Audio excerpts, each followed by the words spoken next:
सभी का स्वागत है। जैसा कि आपको पता है यूपीएससी इंटरव्यू चल रहा है। लगातार हम कैंडिडेट से बात कर रहे हैं और यूपीएससी की जर्नी में किन किन बातों का विशेष ध्यान देना चाहिए, पूरी जानकारी वीडियो के माध्यम से होगी। हाँ सर, बहुत बहुत स्वागत है आपका और बधाई है आपको। धन्यवाद। क्या नाम, अटेम्प्ट कौन सा था और माध्यम क्या है? मेरा नाम कृष्णदीप रानौरे है। मैं महाराष्ट्र से हूँ। ये मेरा 4th अटेम्प्ट था, तो तीसरा मेंस और पहला इंटरव्यू था। अच्छा। और मेरा ऑप्शनल मेडिकल साइंसेस है और माध्यम इंग्लिश है।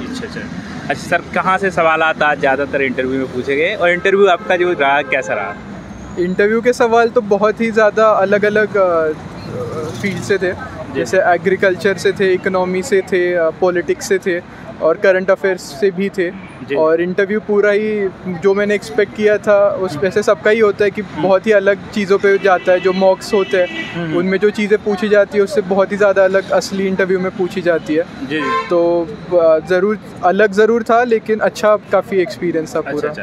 अलग जैसे आपने बोला, कैसा अलग, कैसे लगा आपको? अलग था जैसा? अलग मतलब बोर्ड तो काफ़ी कॉर्डियल था।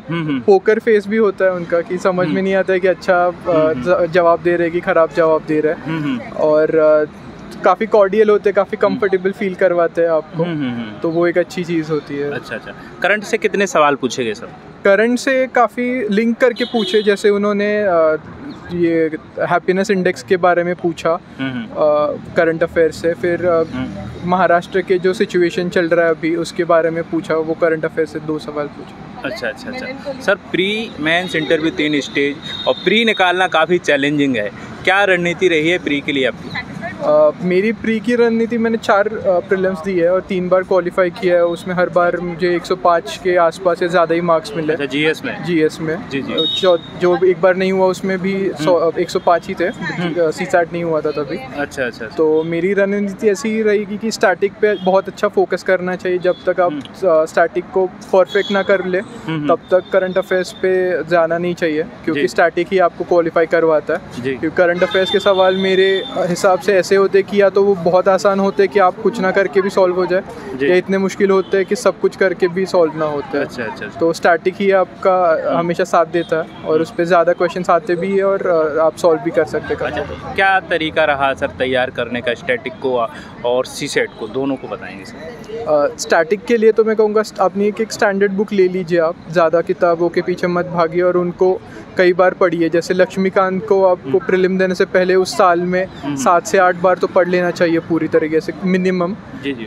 सिमिलरली हिस्ट्री के लिए भी उतना ही, इकोनॉमिक्स के लिए, करंट अफेयर्स के लिए ज़्यादा, लेकिन स्टैटिक आप उसका जो कंसेप्ट है वो कम बार पढ़ सकते हैं। ऐसे मैक्सिमम बार रिवाइज करना और फिर उसके बाद टेस्ट सीरीज सॉल्व करना, मुझे लगता है उससे प्रीलिम्स काफ़ी आसान हो जाता है किसी के लिए। अच्छा, PYQ की बात करें, कितने सालों के मिनिमम PYQ लगाने चाहिए प्री के लिए और मेंस के लिए अलग अलग? PYQs प्री के लिए तो पिछले 25 साल से तो करनी ही चाहिए। और मैं कहूँगा प्रीलिम्स के लिए तो पूरे के पूरे PYQs अच्छे से करने चाहिए। मतलब वो क्वेश्चन भी और उसके ऑप्शंस भी। जैसे मैं कहूँगा कि 2023 में सवाल आया था कि भाषा जो है कि वो कौन थे, प्लेयर, तो उसका जवाब था प्ले राइट थे। तो आपको उसी चीज़ पे नहीं रुकना है, आपको भाषा की किताबें, उनके प्लेस कौन से थे वो जानना पड़ेगा। और जो 24 के प्रीलिम्स में क्वेश्चन भी आया कि मध्यम वियोगा किसने लिखी, तो उसका जवाब भाषा था। तो जिसने अच्छे से एनालाइज किया था वो PYQ, तो वो क्वेश्चन सॉल्व कर पाता, जो बाकी लोगों के लिए काफ़ी मुश्किल था।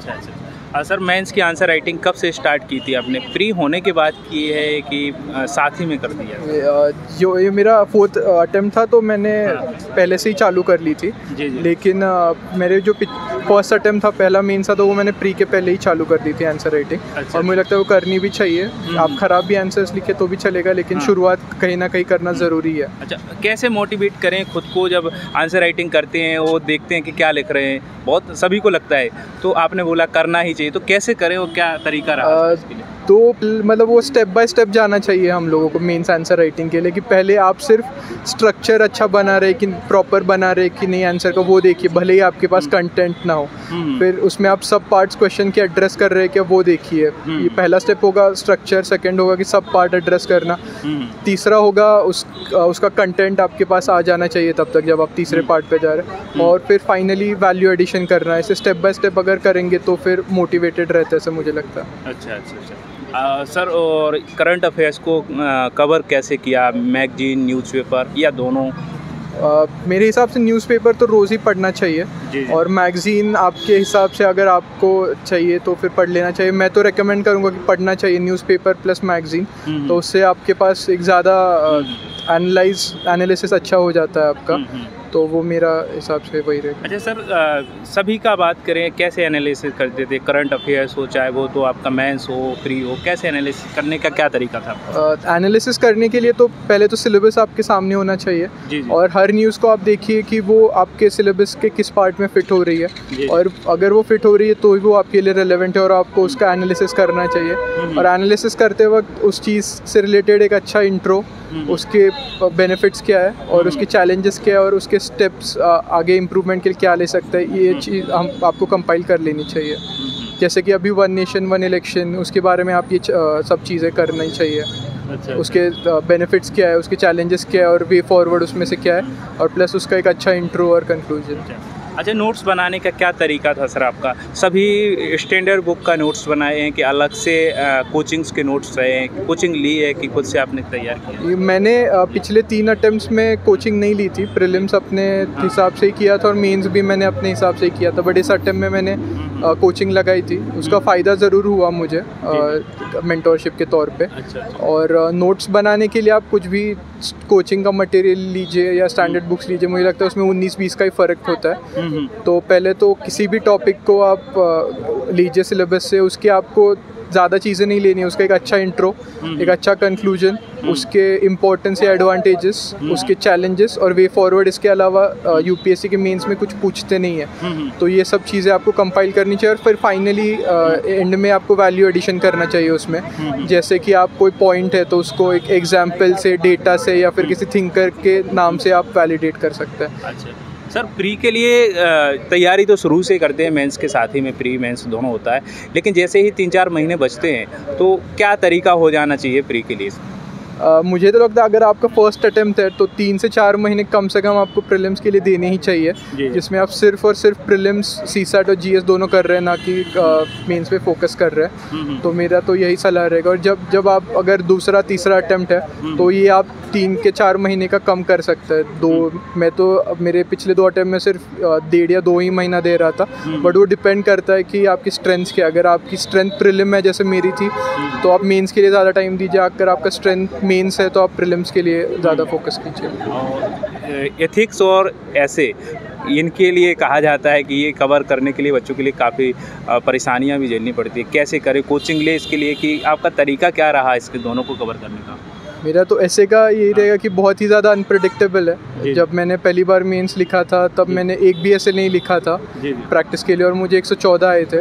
और अभी पिछला जो मैंने मेंस लिखा, बहुत ज़्यादा प्रैक्टिस करके मेंस का, उसमें मुझे सिर्फ 74 मार्क्स है। अच्छा। तो जिसकी वजह से मेरा पिछले साल का रह गया था। अच्छा। तो इसके लिए एथिक्स के लिए, तो ऐसे के लिए मैं कहूँगा कि आप ज़रूर प्रैक्टिस कीजिए, गाइडेंस जहाँ से भी मिल रही होगी वो ले लीजिए, और उसका एक अच्छा अप्रोच आप रखिए कि मैंने तो टेम्पलेट ही बना दिया था कि 74 ना मिल जाए, एटलीस्ट 110 तो मिल ही जाए। ऐसा मैंने टेम्पलेट ही बना दिया था कि कोई भी ऐसे आ जाए, यही लिखना है इसी फॉर्मेट में।